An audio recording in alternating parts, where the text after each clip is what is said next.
everybody, it's Mrs. Sanford coming from you in the library.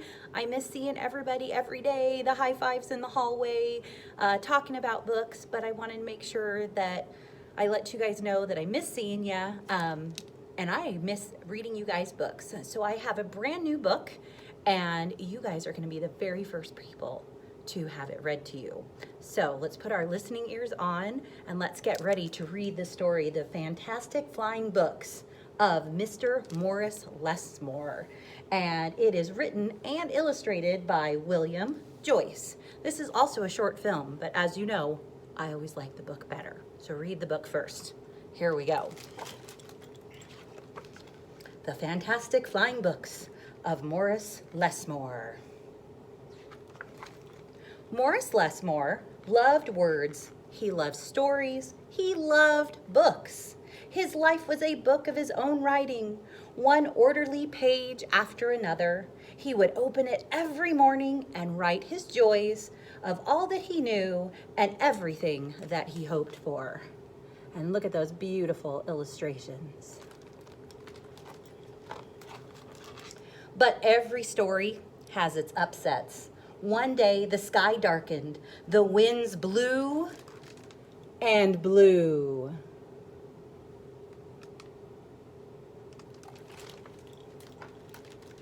Till everything Morris knew was scattered, even the words of his book.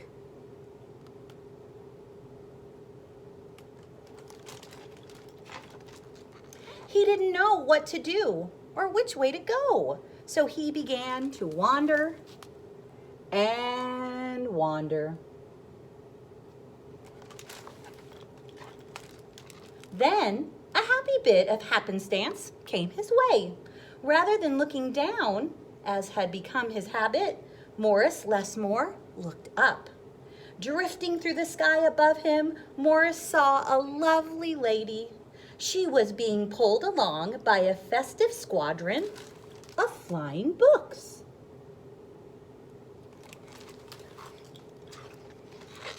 Morris wondered if his book could fly, but it couldn't. It would only fall to the ground with a depressing thud. The flying lady knew Morris simply needed a good story, so she sent him her favorite.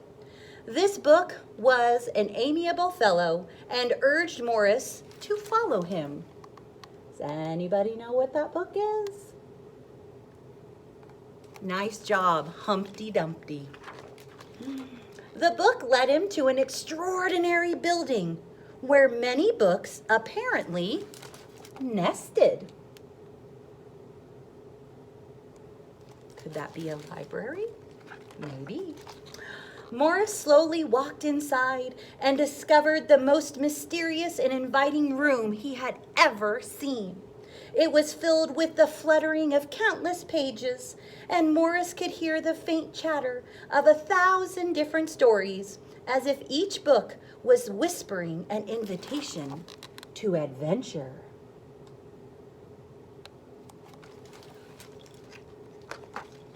Then his new friend flew up to him and landed on his arm. It held itself open as if hoping to be read. The room rustled to life, and so Morris's life among the books began.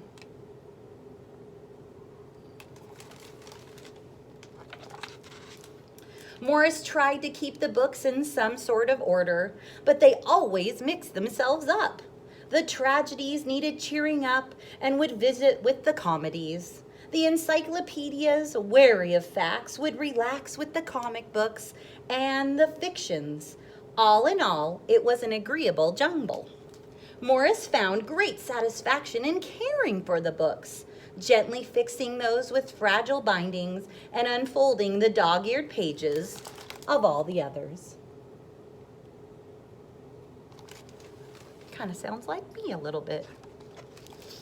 Sometimes Morris would become lost in a book and scarcely emerge for days. Hopefully you have all found a book at some point that you just can't put down. I do it all the time. Oh, there he is, still stuck in that book. He doesn't want to come out.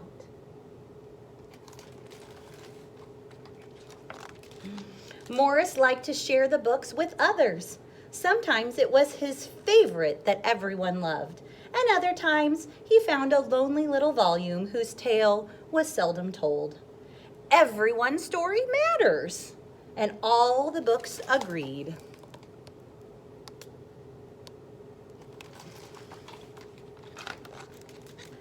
At night, after all the stories that needed telling had been told, and everyone had settled down to their proper places on the shelves, the great big dictionary would get in the last word.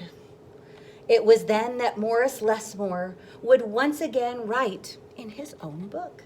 He wrote of his joys and his sorrows, of all that he knew and everything that he hoped for.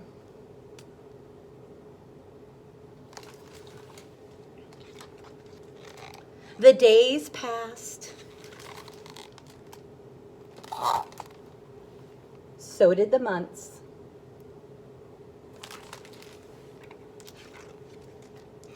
And then years and years. And Morris Lessmore became stooped and crinkly. But the books, they never changed. Their stories stayed the same. Now his old friends took care of him the way that he had once cared for them, and they read themselves to him each night.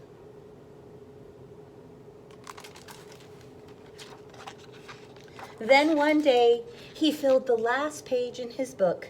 He looked up and said with a bittersweet sigh, "I guess it's time for me to move on."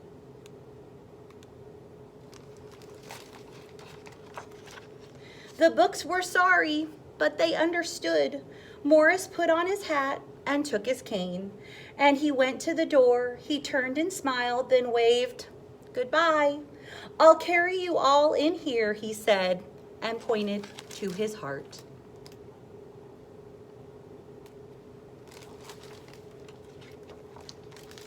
The books waved their pages, and Morris Lessmore flew away. As he flew, he changed back to the way he'd been that long ago day when they'd all first met.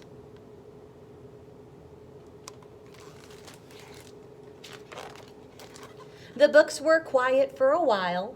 Then they noticed that Morris Lessmore had left something behind. "It's his book," said his oldest friend. Inside was Morris's story, all of his joys and sorrows, all that he knew, and everything that he had hoped for.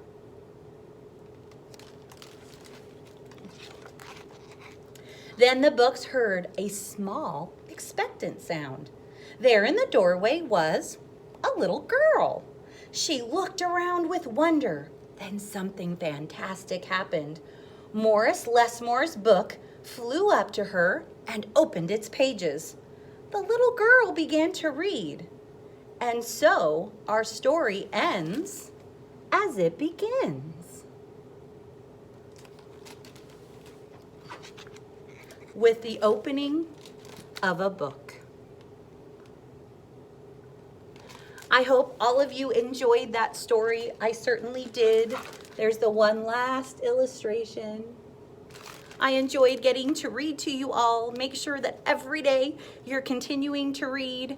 I certainly am. I'm going to try and post more books, so look for more from me.